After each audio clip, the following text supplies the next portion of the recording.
حضرت بابا فرید گنج شکر رحمۃ اللہ علیہ، آپ اکثر داتا صاحب کے مزار پر حاضر ہوتے۔ بابا صاحب اپنے مریدوں کے ساتھ پاک پتن شریف سے چلتے اور لاہور داتا صاحب کے مزار پر حاضر ہوتے، اور جب بابا صاحب لاہور میں داخل ہوتے تو آپ لمبی اور گہری سانس لیتے۔ تو لوگوں نے، آپ کے مریدوں نے عرض کی کہ حضور آپ لمبی اور گہری سانس کیوں لیتے ہیں؟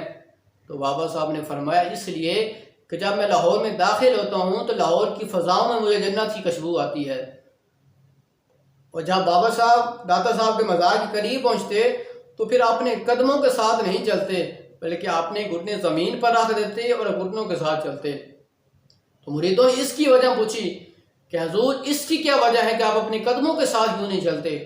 بابا صاحب نے فرمایا اس لیے کہ آگے انوار و تجلیات کی اتنی بارش ہو رہی ہے تو کیا میں اس کے اوپر اپنے قدم رکھ کر چلوں؟ تو اس لیے میں اپنے گھٹنوں کے ساتھ چلتا ہوں۔ تو حضور داتا گنج بخش علیہ جویری رحمۃ اللہ علیہ کے مزار پر ہر وقت نور و تجلیات کی بارش ہو رہی ہے، اللہ کی رحمت نازل ہو رہی ہے۔ یہ کس لیے ہو رہی ہے؟ فقط اس لیے ہو رہی ہے کہ داتا صاحب نے اپنے رب کے ذکر کو بلند کیا ہے، داتا صاحب نے اپنے رب کے توحید کا ذکر کو بلند کیا ہے۔ تو آج اللہ تعالیٰ نے داتا صاحب کے نام کو بلند کر دیا ہے۔ اب کتنے سو سال ہو چکے ہیں کہ جب داتا صاحب اس دنیا سے گئے ہوئے، لیکن آج بھی ہم اس داتا صاحب کے مزار پر حاضر ہوں تو ہر وقت اللہ کا ذکر ہو رہا ہے، اللہ کے کلام کی تلاوت ہو رہی ہے۔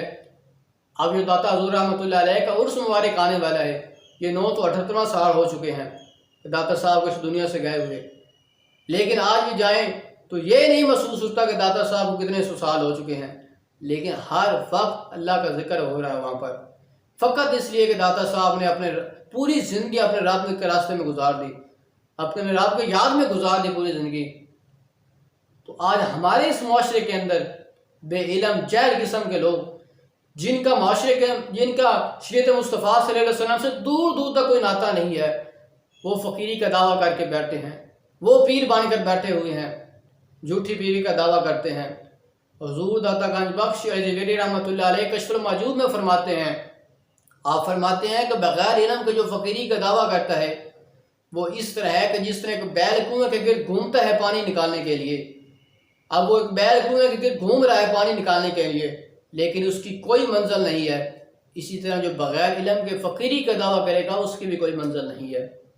اگر اس نے اپنی منزل کو پانا ہے تو اللہ کی کتاب قرآن کو پڑھے، رسول اللہ صلی اللہ علیہ وسلم کے حدیث کو یاد کرے، شریعت مصطفیٰ کا وہ پابند ہو جائے، پھر وہ اپنی منزل تک پہنچ جائے گا۔ آپ فرماتے ہیں کچھ لوگ علم حاصل نہیں کرتے اور کچھ حاصل کر کے بھی اپنی منزل تک نہیں پہنچتے، وہ اس لیے کہ جب وہ علم حاصل کرتے ہیں تو اس کے اوپر عمل نہیں کرتے۔ تو داتا حضور رحمۃ اللہ علیہ کا ذکر آج بھی بلند ہے۔